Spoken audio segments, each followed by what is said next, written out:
morning. My name is David from Tempe, Arizona, and I'm serving now as an Ireland missionary, self-sufficient missionary in Arizona. 제가 지난 몇 주간 아브라함 목사님 말씀을 고린도전서 13강부터 쭉 들었는데 너무 은혜 있는 말씀을 제가 은혜 있게 들었습니다. 근데 제 같은 사람이 여기서 오늘 말씀 전하게 돼서 원래 특강이나 간증은 주로 명사들 또 업적을 많이 이룬 분들이 해야 되는데 저는 under average, 평범 이하입니다. 그러나 제 삶 속에서 주님은 평범한 사람에게도 역사하시고 또 그 믿음이 제 삶 속에 living reality를 제가 경험했고 또 그 은혜를 나누고자 순천에 왔습니다.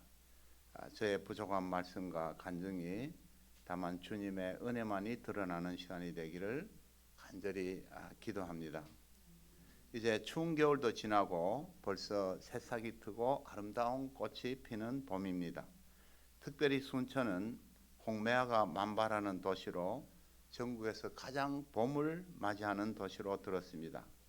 우리도 이 봄과 같이 꽃이 피는 것 같은 삶만 계속되기를 원합니다. 그러나 그래서 많은 분들이 교회에 오는데 혹시 keyhole theology라고 들어보셨어요? 열쇠 구멍 신학, 열쇠만 꼽으면 요술방망이 같이 툭툭 나오는, 그래서 예수 믿고 교회에 나오면 모든 일이 잘 된다 하는 만사형통 신학입니다. 물론 잘못된 거죠.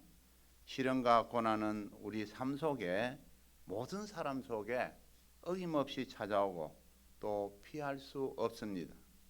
그리고 현재 진행형으로 고난받고 계시는 분도 많고 우리 에스더 사모님도 현재 유방암으로 고통당하고 살고 계시는 것을 알고 있습니다.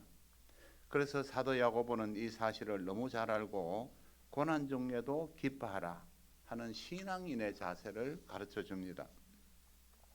그래서 오늘 제목이 온전히 기쁘게 여기라, Considerably pure joy. 다 같이 한번 2절을 읽어보겠습니다. 시작. 내 형제들아, 너희가 여러 가지 시험을 당하거든 온전히 기쁘게 여기라. 제가 잠시 기도하겠습니다.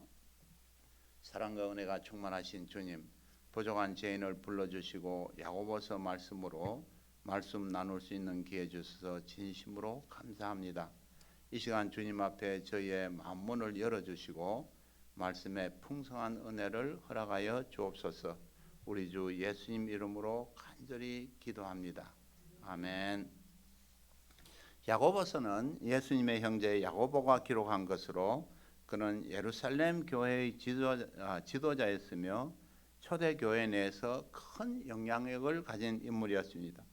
유다서를 쓴 유다도 자신을 소개할 때 나 예수님의 종 그리고 야고보의 동생이라고 소개할 만큼 형 야고보가 자랑스러웠습니다. 신약 성경의 다른 야고보들, 세베대 아들 야고보, 제임스 더 그레이트, 알페오의 아들 야고보, 제임스 더 레스와 구별하여 주의 형제 야고보, 제임스 더 브라더 오브 제임스라고 불립니다. 야고보서는 행함이 따르는 믿음의 실천을 강조하고 있습니다. 지난주에 배웠듯이 우리가 말씀을 받으면 회개하고 반드시 회개의 열매를 맺으라는 말씀과 일맥상통합니다. 그러나 사도 바울의 로마서 1장 17절 의인은 믿음으로 말미암아 살리라 함과 교리와 긴장관계를 보이기도 하지만 두 사도의 관점은 모순이 아니라 믿음의 두 차원, 바른 믿음의 뿌리와 바른 믿음의 열매를 각각 강조하는 것이라 할 수 있습니다. 즉 삶 속에서 사랑과 실천으로 드러나는 믿음이 하나님이 기뻐하시는 믿음입니다. 오늘 말씀은 야고보가 시련 가운데 있는 성도들에게 고난을 기쁨으로 견딤으로 성숙한 신앙의 열매를 맺고 고난 가운데 기쁨의 삶을 영위하도록 권면하는 말씀입니다. 첫째, 인내를 온전히 이루라. 1절을 함께 읽어보겠습니다. 시작. 하나님과 주 예수 그리스도의 종 야고보는 흩어져 있는 12지파에게 문안하노라. 야고보는 요한복음 7장 5절에 따르면 예수님을 믿지 않았습니다. 그러나 부활하신 예수님을 만난 이후 고린도전서 15장 7절에 사도가 되었습니다. 그는 예수님의 이복 동생이지만 형님 챈스를 쓰면서 교회에서 으쓱대지 않습니다. 오히려 자기 소개를 하나님과 주 예수 그리스도의 종이라고 자신을 소개합니다.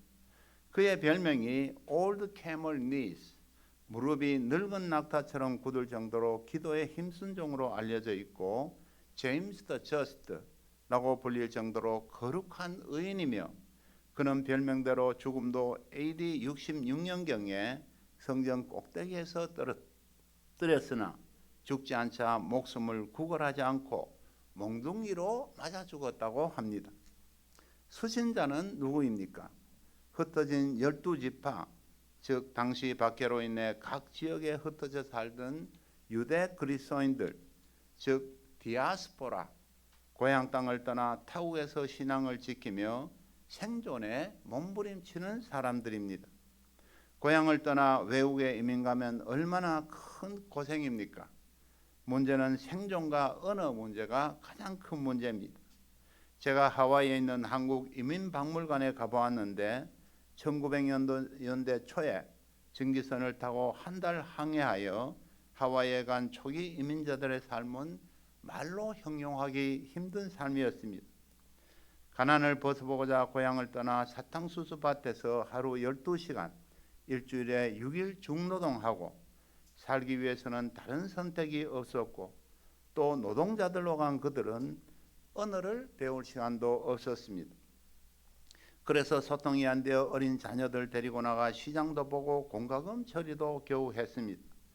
더욱이 인종차별로 무시와 멸시를 받으며 공공버스를 타도 백인 자리는 엄두도 못 대고 흑인 자리와 동양인들 쪽으로 서서 타는 입석이었습니다.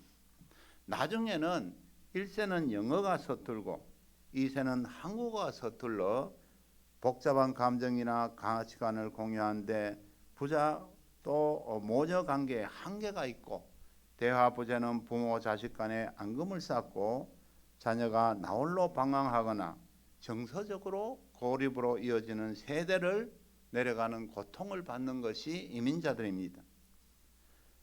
2007년 4월 16일 버지니아 공과대학에서 한국인 2세 조승희가 총을 난사하여 32명이 죽고 많은 사람이 다치는 그리고 자신도 결국 자살하는 비극적 사건은 우리 한인 사회를 충격에 빠뜨렸습니다. 저와 루또 천사도 흠모하는 선교사로 파송받았지만 현실은 가난한 이민자였습니다. 제 인생 소감 이 파트에 나오겠지만 저희도 생존을 위해 밑바닥에서 일하며 버려진 침대를 가져다 쓰고 아이들 옷은 얻어서 입혔습니다. 아이들 학교는 신경도 못 쓰고 그냥 지들 대로 컸습니다. 언어는 더 심각했습니다. 영어가 부족해 한 번은 제가 전기세가 생각보다 많이 나온 것 같아 전기세 회사에 전화를 했는데 직원이 Count your number 했습니다. 저는 무슨 번호를 세라는 건지 알 수 없었습니다. 그래서 what number 하니까 오히려 신경질이 났던지 account number 하고 소리 질렀습니다. A가 들리지 않은 거죠.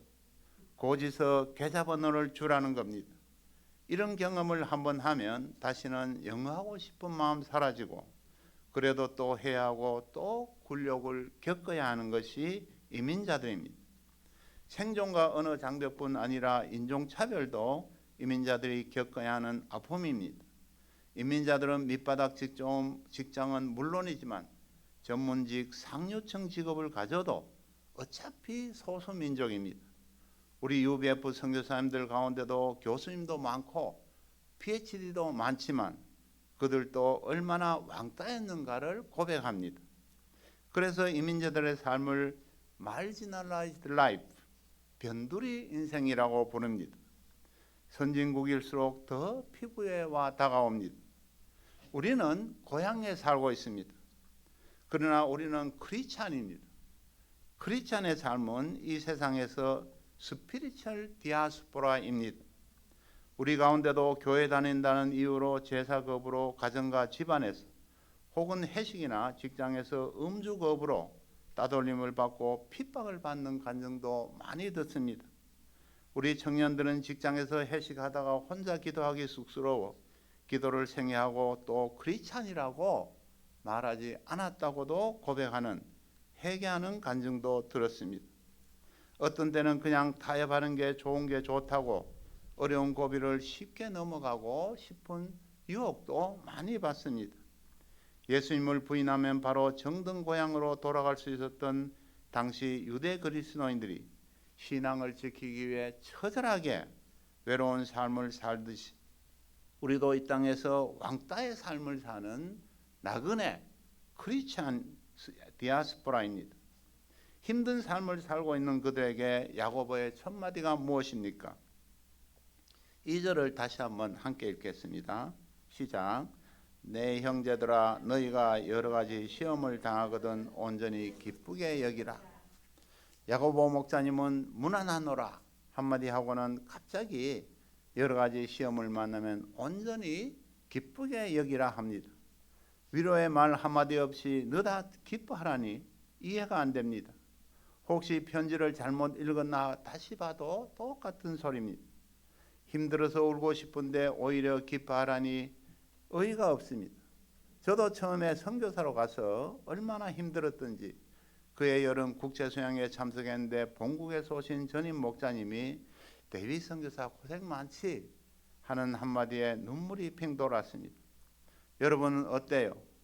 미국 유명 여배우 캐서린 헵번은 Life is hard, after all it kills you. 사는 게 힘드네, 결국 사람 죽이네 라고 했습니다. 저는 세상의 명예와 부를 모두 소유한 사람은 행복할지 알았습니다. 인생 자체로도 힘든데 우리 크리스찬은 세상을 거슬러 올라가야 하는 것이 얼마나 더 힘듭니까? 나 하나도 힘든데 양들의 무거운 짐까지 떠맡고 십자가의 길로 가는 우리 목사님들, 사모님들, 우리 청년들의 고생을 왜 모르겠습니까? 어떤 데는 울고 싶고 통곡하고 싶죠. 그런데 야고보 목사님은 여러분에게 위로는커녕 고난 중에 기뻐하라 하십니다. 왜요? 3절을 읽어보겠습니다. 시작. 이는 너희 믿음의 시련이 인내를 만들어낸 줄 너희가 알미라. 야고보는 너희의 믿음의 시련이 인내를 만들어내기 때문이라고 합니다. 인내는 그리스어로 히포모네, 히포는 아래, 모네는 견디다입니다. 아래에서 떠받치고 견디는 운동이 있습니다. 뭐죠? 역도입니다. 역도하면은 저는 장미란 선수가 생각납니다. 그녀는 역기를 들고 버티면서 인내를 생산해냈습니다. 베이징 올림픽 사진인데 얼마나 힘들게 버티고 있는지 보이시죠? 그녀는 버티어서 2004년 아테네 올림픽 은메달, 2008년 베이징 올림픽에서 금메달, 세계 각종 대회에서 우승한 한국의 자랑스러운 크리스찬 선수입니다. 버티는 것이 인내를 생산합니다. 많은 운동선수들이 올림픽에서 금메달을 따기 위해 얼마나 버티고 인내하는지 그때 그들은 바로 금메달을 바라보고 버티는 것입니다. 우리 정숙 선생님께서 잘 이해하시리라고 믿습니다. 우리가 인내를 그러나 생산해야 되는 이유가 무엇입니까?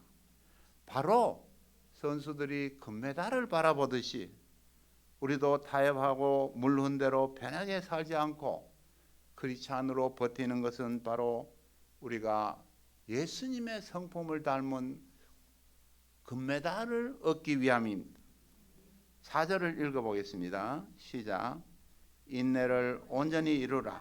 이는 너희로 온전하고 구비하여 조금도 부족함이 없게 하려 함이라. 시련이 올 때 견디고 인내를 생산하고 끝까지 버티면 운동선수가 금메달을 따듯이 우리도 성숙한 예수님의 성품을 담게 됩니다. 이것이 하나님이 시련을 주시는 이유이고 버티면서도 기뻐해야 하는 이유입니다. 신앙은 그냥 있는 자리에서 버티고 껄끄러운 가족과 핍박하는 직장 상사, 스트레스 주는 친구들과 버티는 것입니다.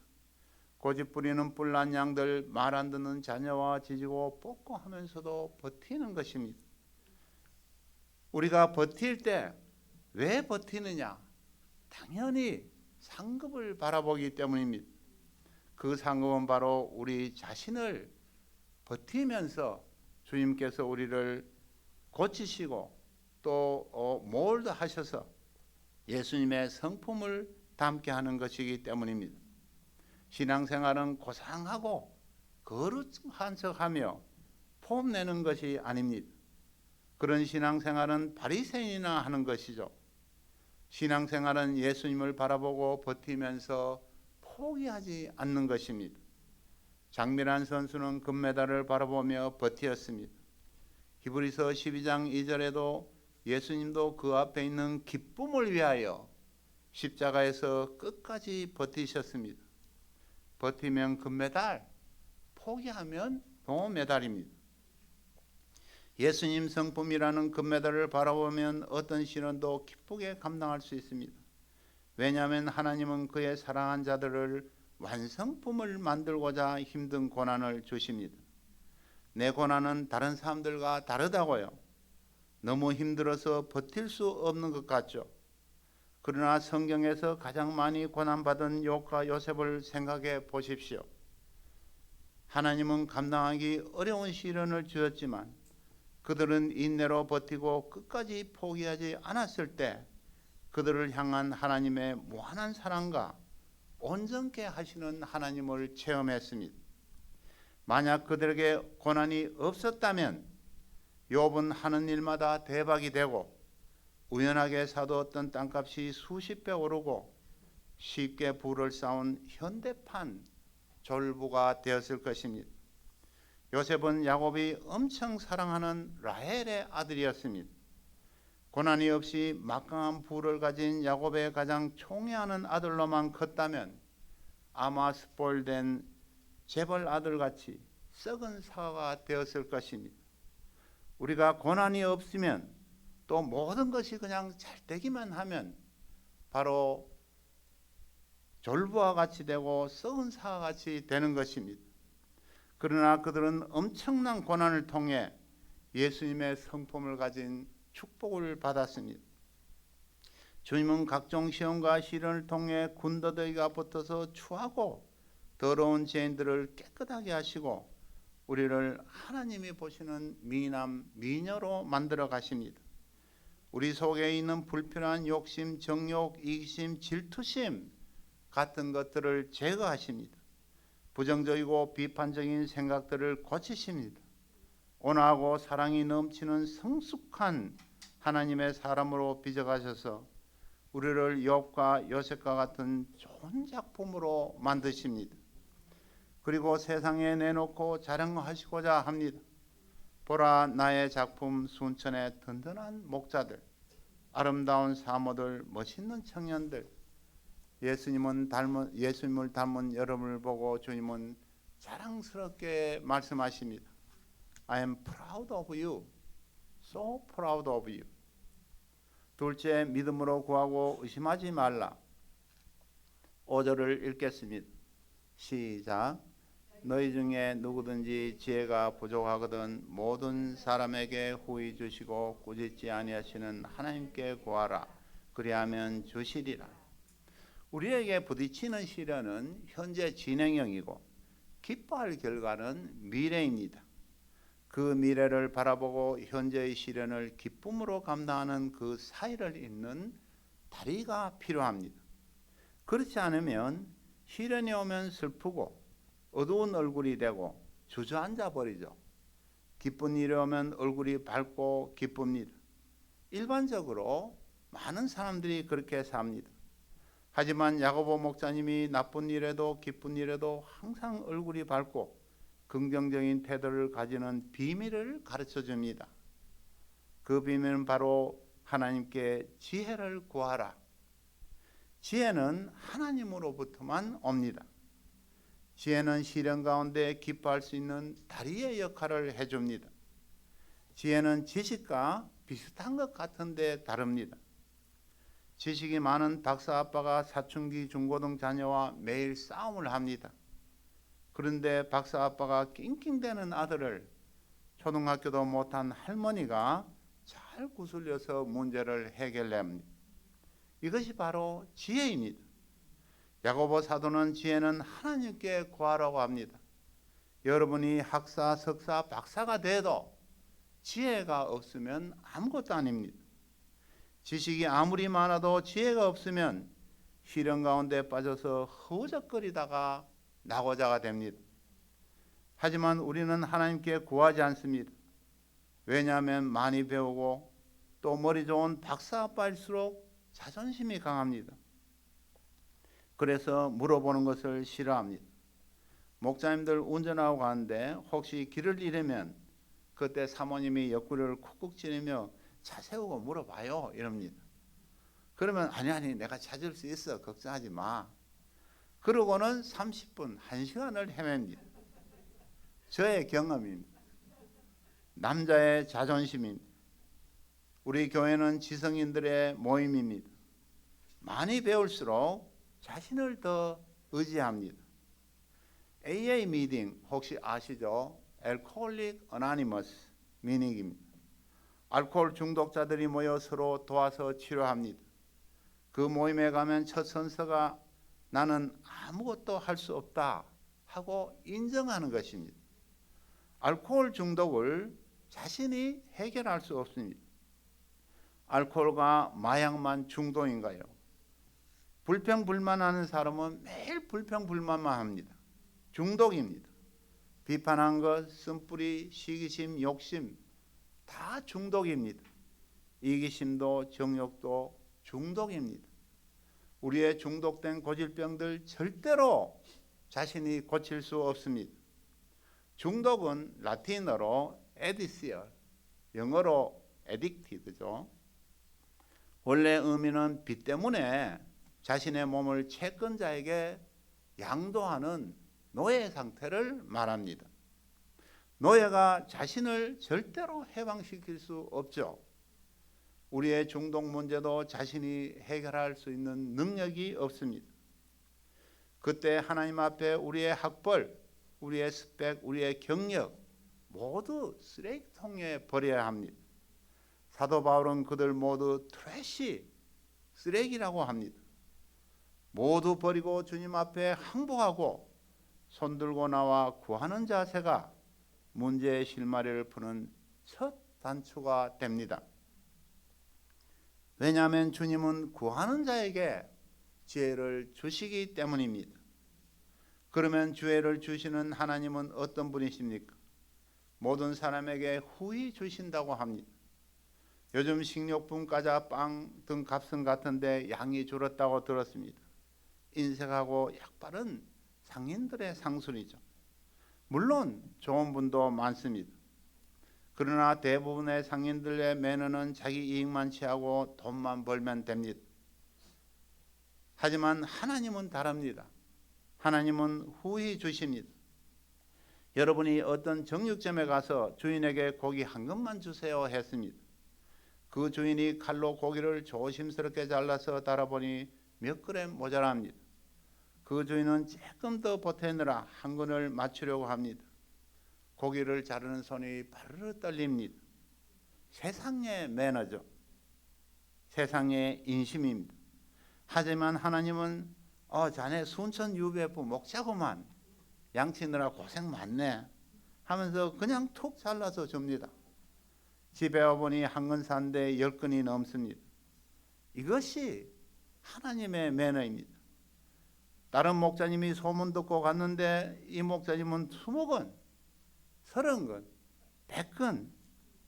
나중엔 에라 정육점 다 가져라. 내 아들도 가져라. 아들도 아끼지 아니하시고 주시는 분이 우리의 주님입니다. Generous God. 하나님은 후히 주시죠. 저는 영어 동사 레비시를 좋아합니다. 레비시. 요한일서 3장 1절에 보라 아버지께서 어떠한 사랑을 우리에게 베푸사. 여기에 베푸사가 레비시입니다. 하나님은 후히 베푸시는 레비시 하나님입니다. 이것이 하나님의 인심이요 하나님의 매너입니다. 이는 Man of Korea, Man of China, Man of USA, never. 이는 manner of kingdom of God입니다.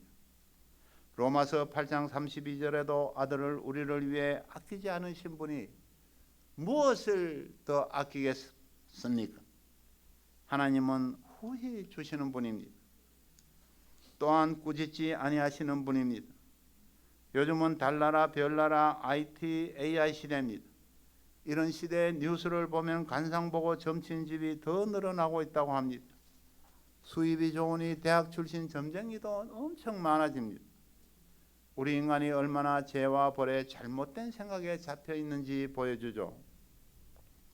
집안에 나쁜 일이 생기면 무슨 죄를 저질러 신이 노했나 하고 무당 불러다가 액땜한다고 굿을 펼칩니다. 무당이 100만 원째 올려야지 하는데 아니면 더 나쁜 일이 온다는 말에 100만 원 더하기 10만 원 더 붙여줍니다. 우리는 어때요? 혹시 우리도 내면에 그런 무속적인 사고방식에 물들어 있는지는 아닌지. 점쟁이까지는 안 찾아가지만 뭐가 잘못되면 아이고 내가 뭘 잘못했지. 자녀들 원하는 대학 못 가고 양이 성경 공부 그만하고 싶다고 하고 직장에서 승진은커녕 해고되고 하나님이 안 하셨는가 하고 힘들어합니다. 좀 더 심각한 건강 문제가 생기면 하나님 내게 정말 하나셨구나. 나를 아예 죽이네. 우리 하나님은 그런 분이 아닙니다. 야고보 목사님은 꾸짖지 아니하신다고 합니다. 잉글리시로 without finding fault. 따라다니면서 잘못을 하나하나 찾아서 때리는 분이 아니라는 겁니다. 만약 그런 하나님이라면 여기 누가 성한 몸으로 예배 보러 올 수 있습니까? 아마 붕대로 머리 메고 목발 짚고 팔다리 기부스하고 우리 아브라함 목사님은 아마 순천병원에 입원해 있을 겁니다. 최고 죄를 많이 지어서. 우리 하나님은 그런 잡신 스몰 갓이 아닙니다.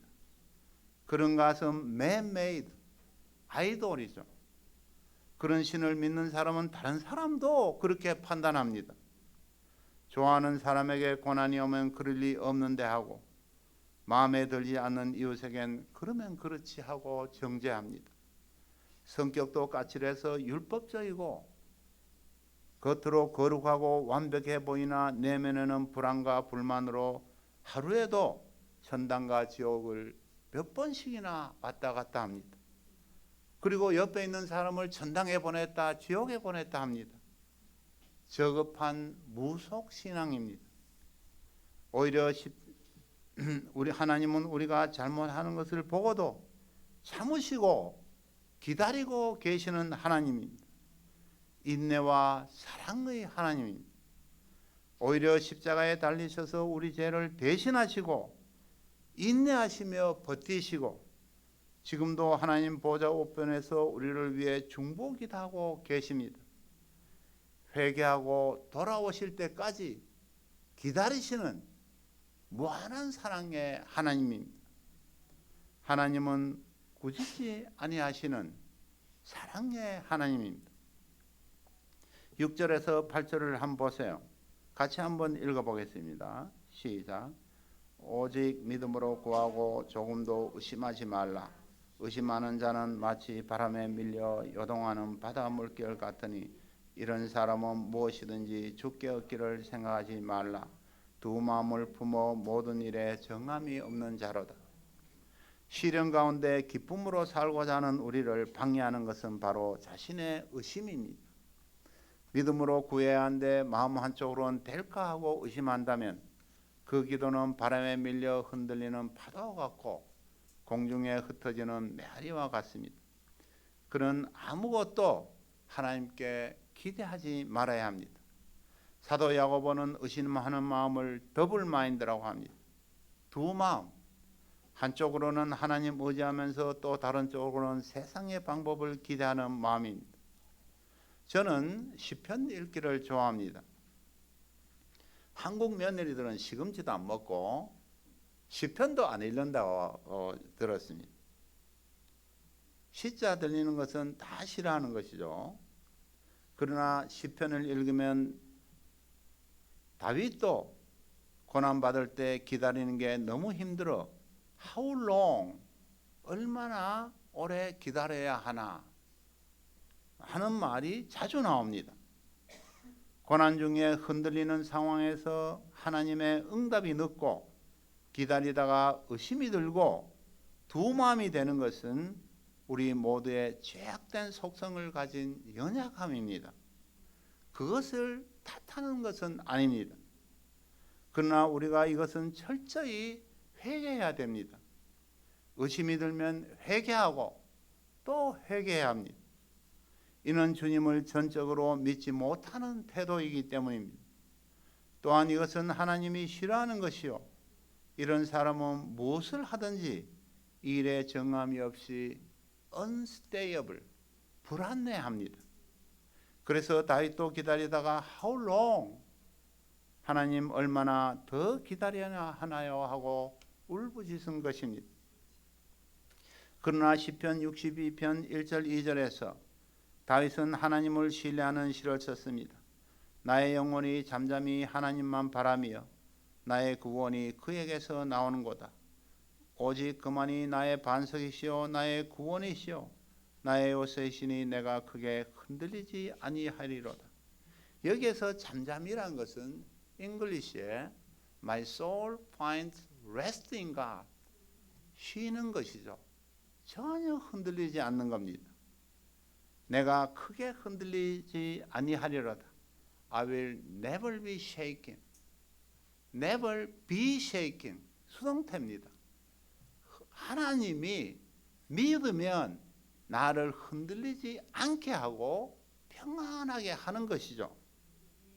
우리는 연약해서 흔들리지만 우리가 하나님을 믿을 때 하나님은 우리를 흔들리지 않게 하는 것입니다.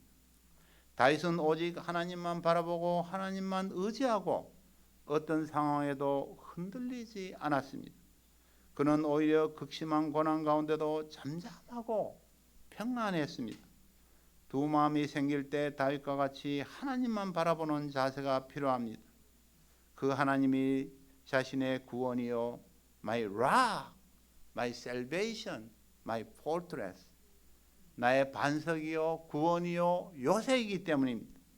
그래서 찬송가 488장 후렴에도 주 나의 반석이시니 내가 그 위에 서리라, 내가 그 위에 서리라. 영어 찬송에는 all other ground is sinking sand. 모든 세상에 우리가 의지한 것들은 sinking sand, 가라앉는 모래라는 것입니다. 주의 반석에 굳게 서서 앞에 있을 영광을 바라보고 주만 바라볼 때 의심이 사라지고 고난 중에도 흔들리지 않는 믿음 주실 것을 믿습니다. 나이아가라 폭포 외줄타기의 실제 이야기죠. 처음 성공한 사람이 1859년 프랑스 에크로벳 고교사 찰스 블론딘입니다. 그는 나이아가라 폭포를 횡단하는데 48m 높이의 외줄 위를 장대로 균형을 잡으며 걸어 수많은 인파의 환호를 받았습니다. 그때 그가 외쳤습니다. 여러분, 제가 한 사람 등에 업고 횡단하고자 하는데 믿습니까? 군중이 모두 하답했습니다. 믿습니다. 그러면 제 등에 업힐 자원자 한 명 나오십시오. 모두 침묵했습니다. 그때 한 사람이 자원했습니다. 그의 매니저 해리 콜코드였습니다. 등이 업힌 해리에게 찰스가 딱 한마디 했습니다. 너는 아무것도 하지 말라. 그리고 횡단을 성공했습니다. 만약 해리가 두 마음을 품고 자신도 밸런스를 잡고자 움직였다면 그들은 나야가 폭포로 떨어져 비극적 결말을 맺었을 것입니다. 어떤 기자가 쓴 칼럼의 제목입니다. What an immense trust between them. 얼마나 놀라운 그들 사이의 신뢰인가. 우리의 하나님과 우리의 신뢰가 이런 신뢰가 되어야 합니다. 해리는 찰스가 해낼 수 있다는 믿음을 가진 것입니다. He knew him. 그래서 야고보는 말합니다. 너희가 알미라. You know that. You know that power belongs to God. 전능의 하나님인 것을 믿은 것입니다.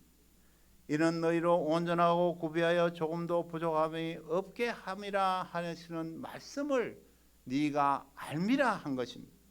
사도 바울도 로마서 8장 28절에 이 모든 일을 합력해서 선을 이루시는 하나님을 너희가 알미라. You know that in all things God works for the good of those who love Him, who have been called according to His purpose. 하나님이 부르신 그의 목적대로 부르신 우리를 다 합력해서 선을 이루시는 하나님을 우리가 알아야 합니다. 저의 인생도 롤러코스터와 같은 삶을 살면서 실패도 하고 극심한 가난과 최악의 건강도 경험하며 야곱의 고백같이 힘든 인생이었습니다. 그래서 다윗같이 How long 하면서 힘들어하기도 했습니다. 그러나 버티고 견디며 포기하지 않았을 때 합력하여 선을 이루어주시는 주님을 삶 속에서 경험했습니다. 이 파트로 저의 인생 소감입니다.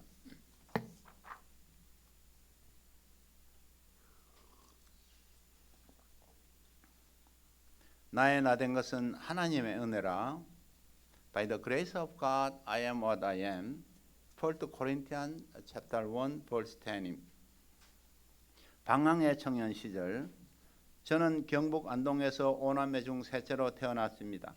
아버지는 일본 유학파 지성인이셨고 어머니는 부드러우시면서도 강직한 분이었습니다. 아버지는 그의 고조 증조 할아버지가 과거 시험에 합격한 양반집이라는 자부심이 대단했고 1년에 13번의 제사를 지내는 종갓집 유교 가정이었습니다. 옛날 집은 현재 고택 체험으로 사용되고 있습니다.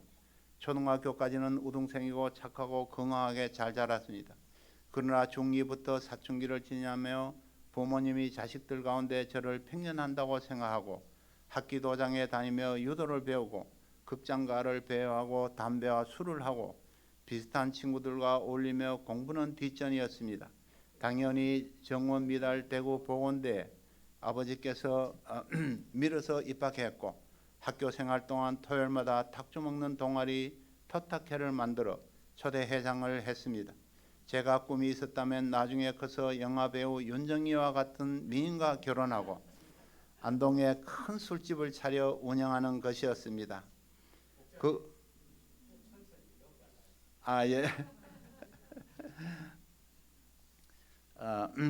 그 꿈을 위해 저는 학교 졸업 후 당시 서울 물리대 앞 회화 로터리에서 친구 형이 운영하는 데이터떼트 프랑스어로 미러 카페 스타일 술집에서 안전요원 겸 웨이터로 일하면서 장사하는 법을 배웠습니다. 정말 소망도 미래도 없는 삶 속에서 방황하는 쓸모없는 자였습니다. 당연히 지성인 선교에 쓰임받을 것이라고는 상상도 못했습니다. 은혜의 부르심, 1975년 군 입대를 했습니다. 학교 졸업 후 강원도 하천에 있는 군 의무대 위생병으로 복무했습니다. 위생병 내무반 분위기는 혹독했고 고참의 행포는 견디기 어려운 때였습니다. 그래도 세월은 가고 저도 중간고참이 되었는데 의대를 다니다가 징병되어 온 대구 김방울 목사님이 후임병으로 왔고 저는 고참으로서 제가 당했던 그대로 대했습니다. 그러나 김방울 목사님은 쫄병으로서 당하는 고난과 험한 내무반 분위기에서도 늘 평안한 자세로 아침 저녁 성경을 읽는 모습을 보고 저도 호기심으로 읽어보고 싶다고 했고, 읽다가 의문이 있으면 바울 목사님과 문답식 공부하면서 군부대 교회를 나가기 시작했습니다. 바울 목사님은 저에게 성경책을 선물해 주었고, 공부는 안 했지만 제가 어릴 때부터 문학을 좋아해서 저는 신구약 4번, 신약은 7번을 통독했습니다. 위생병으로서 시간이 많은 것이 성경을 읽을 수 있는 기회였습니다. 읽으면서 요한복음 3장 16절, 죄인을 위해 독생자 예수님을 보낸 하나님의 사랑과 구원의 확신을 받고, 창세기 12장 본토 친척 아비 집을 떠나라는 말씀을 영접하고 술과 담배, 세상 친구들과의 연락을 완전히 끊었습니다. 78년 초 제대 후에는 다시 캠퍼스 선교를 위해 중학교 때 중단했던 공부를 시작해서 그해 서울대에서 실시한 편입시험에 합격했으나 전임 목사님이 대구를 떠나지 말고 편입을 포기하고 대구에 남아 결혼하여 미국의 선교사로 가라는 방향을 받고, 당시 윤정이보다 더 아름다운 룻 동역자와 믿음의 가정을 이루었고, 그의 결정은 저희 인생에서 가장 잘한 결단이었습니다. 부모님은 뿌리 깊은 유교 가정이나 변한 모습의 저를 보고 예수 믿는 룻을 깊이 환영하고 제사를 지내지 않아도 된다고 미리 말씀하셨습니다. 저희는 믿음의 가정을 이루고 계대, 대구대, 보건대 개척을 했습니다. 룻은 제가 요해 목자 시절부터 지금까지 47년을 수많은 양들, 동역자들, 그리고 그랜드 캐년으로 오는 손님들을 사라와 같이 섬기고 또 저를 말씀의 종이 되도록, 저는 주일 메시지 전하기 전에 룻 앞에서 리허설을 꼭 합니다. 그러면 룻이 이렇게 지적해주고, 룻 앞에 리허설을 하고 룻만 앉혀놓고 설교한 적도 있습니다. 옆에서 독려해 주었습니다. 룻은 저희 첫인상이 소도둑 같다고 했고, 저의 양들은 저를 고릴라 목자라고 부를 만큼 저는 정말 못난 자였지만, 룻은 저를 사라가 아브라함 섬기듯이 말씀의 종으로 가정의 주로 인정하고 또 집에 오는 손님들을 사라와 같이 양과 염소를 잡아 정성껏 섬기는 요리사입니다. 그때 저희의 첫 양인 김 아브라함 목자가 계명의 조상이 되고 스댐 목자가 되어 지금의 계명교회를 세우시고, 많은 스댐 목자 사모 선교사를 배출한 것은 주님의 큰 은혜입니다. 평신도 선교사 자립 역사, 저는 결혼하여 룻 동역자 언니, 당시 UBF 워싱턴 선교사 형제 초청으로 미국 선교사의 방향을 잡고 신문 배달로 아르바이트하며 기다렸으나 비자가 계획대로 나오지 않자 아버지께서 태영에 낙하산 취직을 시켜주었고, 예수님 안에서 변한 저는 비록 낙하산이었지만 우수사원이었고, 중간 간부인 저에게 포니 승용차를 주며 평창 개발을 맡길 만큼 미래 전망도 밝은 사원이었습니다. 그런데 비자 신청 10년 뒤 88년에 미 대사관에서 비자 받으러 오라는 연락을 받았습니다. 하지만 그때는 나이도 30대 중반이고 사회적으로도 자리 잡은 상태라 외국으로 장래가 불확실한 선교사로 가는 것이 두려워 머뭇거릴 때 김바울 목사님이 매주 신방 오셔서 선교사로 가서 굶어 죽었다는 소리는 못 들었다며 믿음으로 결단하도록 도왔습니다. 저는 믿음 없음을 회개하고 창세기 12장 1절 내가 지시할 땅으로 가라는 말씀을 다시 기억하며 사표를 내고 선교 훈련 후 89년 1월 김포공항에서 전요한 목사님의 안수로 아리조나로 파송받았습니다. 저는 김포 LA 비행기 안에서 가장으로서 미지의 세계에 대한 불안감으로 한숨도 잠을 잘 수 없었습니다. 주님을 의지하기보다 외국에서 어떻게 살까 하는 믿지 못하는 불신앙이었습니다. 시차 극복할 새도 없이 생계를 위해 투잡을 뛰었습니다. 낮에는 타코벨 식당, 저녁은 건물 청소 4시간 하고 밤늦게 오니 지쳐서 영어 공부도 하기 힘들었습니다. 한국에서 안정된 생활도 그립고 고향 생각도 나서 울려고 내가 왔나 하고 밤에 화장실에서 울고 나온 적도 있습니다. 영적으로는 선교사라고 하나 현실은 가장 사회의 밑바닥에서 일하는 이민 1세들이 가는 전형적인 길, 남청 여바, 남자는 청소, 여자는 바느질, 루트 목사는 처음에 가서 봉제 공장에 바느질을 했습니다. 하지만 저는 주립대학 직원으로 환경미화원이지만 주립대학 직원으로 등록금 무료로 공부하고 룻은 2년을 일한 후 공장의 임금이 낮은 멕시코로 옮기면서 실업급여와 학교 등록금을 지원받고 커뮤니티 칼리에서 은행학교를 다녔습니다. 그리고 룻은 체이스은행에 저는 이 사무엘 선교사님의 선교사들 간호학 공부를 하도록 주신 방향을 따라 간호대학을 졸업하고 병원에서 RN으로 일하며 경제 자립뿐 아니라 자녀 교육, 이제 노후 은퇴연금까지 모두 해결해 주었습니다. 평범하지만 기적 같은 자립형 선교사로 인도해 주었습니다. 이 과정에서 저의 체험 중 2가지를 꼭 나누고 싶습니다. 제가 간호학 본과 첫 학기에서 병원 실습 도중 환자 하나가 저의 액센트를 불평하고 간호학 과장은 저를 스피킹 부족으로 유급을 시켰습니다. 이것은 법에도 없는 주관적 판단이었고 명백한 인종차별이었습니다. 저는 계란으로 바위치는 격이나 장문의 항소 편지를 학교 심사위원회에 썼고 청문회에서 저희 권리와 자격 요건을 설명하고 마지막에 창세기 12장 기초로 한 진술에서 존경하는 심사위원 여러분, 제가 미국에 온 이유는 대학생들에게 성경을 가르치기 위해서입니다.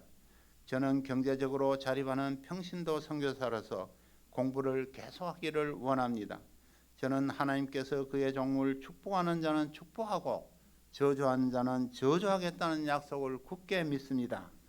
감사합니다. 하고 마쳤습니다. 그 뒤 2주일 후 학교에서 다음 학기부터 복학하라는 연락을 받았고 과수석의 영광을 주님께 드렸습니다.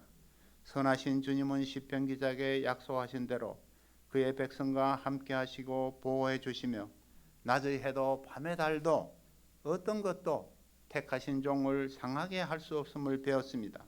세라베리 선교사님은 저를 A man of persistent, 끈질긴 믿음의 남자라고 칭찬했습니다. 2번째, 주님은 저에게 감당하기 정말 큰 힘든 시련을 주었습니다. 지난 2014년 4월 초 말기 간암을 발견케 하시고 수술도 이식도 불가능하고 2년에서 4년 시한부 인생 판정을 받았습니다. 하지만 기적 같은 사건들, 제가 약속을 취소한 의사로부터 전화와 그와의 만남, 이식자 대기 순서를 바꾸면서까지 저의 이식 수술을 성공하게 하신 주님의 신기한 역사를 이루셨습니다. 투병 기간 중 저는 다니엘의 그리 아니하실지라도 even if he doesn't faith 붙잡고 흔들리지 않는 믿음으로 하루하루의 충실한 중단 없는 삶을 허락하셨습니다. 견딜 수 없는 암치료와 생사의 갈림길에서 죽음의 계곡을 지나며 시편 23편 4절을 생각했습니다. 내가 사망의 음침한 골짜기로도 다닐지라도 킹 제임스 버전에는 The Valley of Shadow of Death로 표현되어 있습니다. 여기에서 죽음의 그림자라는 표현에 주목하며 무서운 개를 연상했습니다.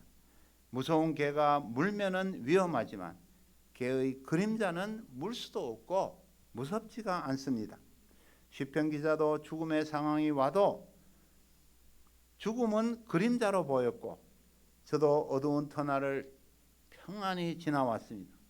제가 얼마나 쉽게 지나왔는지 저의 종역자가 지난 12년 동안 작은 불평, 짜증 한 번 내지 않았다고 했습니다. 저 자신도 놀란 기적의 은혜입니다. 당시 UBF 총재 김아브라함 선교사님과 전 세계의 기도와 지원은 하나님의 마음을 움직였습니다. 의인의 기도는 힘이 있고 주님은 합심기도 콜렉티브 프레어를 들으셨습니다. 지금도 면역 결핍 환자로서 현재 진행형이지만 저의 현재 연령 한국 나이로 73세 말띠입니다. 저의 현재 연령으로서 건강하고 왕성한 삶을 살고 있습니다. 주님이 주신 일방적 은혜입니다. 영어 정복과 선교 역사. 저는 89년 선교사로 갈 때 모든 것이 준비되지 않았습니다. 영어가 힘드니 양들과 공부하는데 말할 것을 노트에 빽빽이 적고 주일 메시지는 고 이사무엘 선교사님 메시지를 카피해서 전했습니다. 그래서 저는 영영사전만 사용하며 닥친 대로 영자지, 신문 잡지, 칼럼, 영어 양식 모든 종류의 영어를 암송했습니다. 지금도 암송은 성경 한 2시간 정도는 계속 암송하고 있습니다. 저에겐 암송이 배움의 지름길이었습니다. 선교사 파송된 지 8년 만에 29강으로 나눈 저의 자립적인 창세기 영어 강량을 완성하고 이 책이 아프리카 우간다에서 성경 공부용으로 썼다고 임누가 선교사님이 말해서 너무 감사했습니다.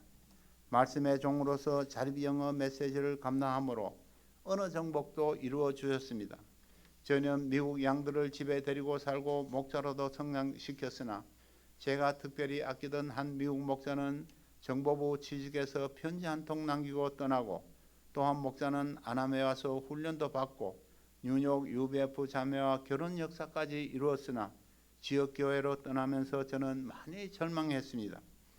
그동안 양들을 섬기면서 아이들은 많이 등한시했는데 초창기 아이들 옷은 얻어 입히고 학교에는 저임금 자녀들 무료급식 주었는데 딸 한나는 부끄러워 자주 굶은 사실을 늦게 알았습니다.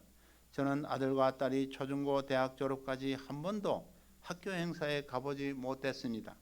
그들은 고등학교 수학여행도 경제적으로 힘들 때라 보내지 못했습니다.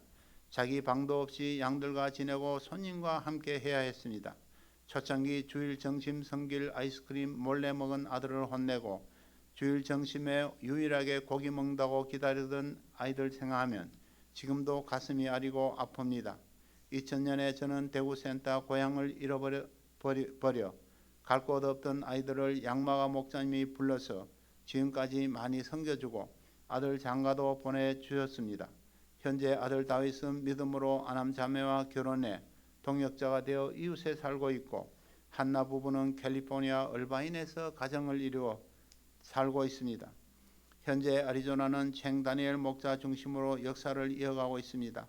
다니엘 목자는 89년 타이완에서 ASU 대학원 유학생으로 왔는데 성경 공부 시작하여 졸업하고 직장을 인텔 회사에 잡고 목자로 성장하여 96년 대구 두보라 선교사와 가정교회를 이루어 지금까지 충성스럽게 섬기고 있습니다. 그의 세 자녀 에스더, 리지, 데니엘 주니어, 셰퍼드 다이빗, 우리 아들 세 자녀 세뮤엘, 조나단, 데이빗, 딸 한나의 세 자녀 앤드류, 제임스, 루카스 모두 은혜로 반듯하게 성장하고 미래의 목자들로 성장하고 있습니다. 영적 손자, 손녀 합해 9명으로 주님의 한량없는 은혜를 표현하기 어렵습니다. 현재 템피는 세 가정과 2, 3세 양들과 알렉사, 엘리자베스, 모한기, 빌리를 위해 기도하고 있습니다. 저희는 미국 현지 목자 세워질 수 있도록 한맺힌 기도하고 있습니다. 저희는 현재 아남 선교관에 머물면서 2부 역사에 참여하며 청년들과 격이 없이 어울리고 또 각 센터에 다니면서 말씀과 소감의 은혜를 나누게 하시는 성령의 인도하심에 어리둥절하고 놀라고 있습니다. 다만 저같이 미미한 자, 평범 이하인 자를 돌아보신 주님을 찬송 찬양 드리고 저의 간증이 주님께만 온전히 영광이 되기를 간절히 소원하고 기도합니다. 자비와 긍휼이 풍성하신 주님께서 우리 순천 식구들에게 고난 가운데 지혜를 주시고 기쁨으로 견디며 시련을 통과하여 주님의 성품을 덧입는 큰 은혜 주시기를 간절히 기도합니다. 고난 가운데도 기쁨과 평안을 잃지 않는 삶, 역경 가운데도 믿음으로 잠잠하고 평안한 성숙한 삶이 각각 개인의 삶 속에 가정과 교회에 충만하기를 우리 주 예수님의 이름으로 기도하고 축원합니다. 다 같이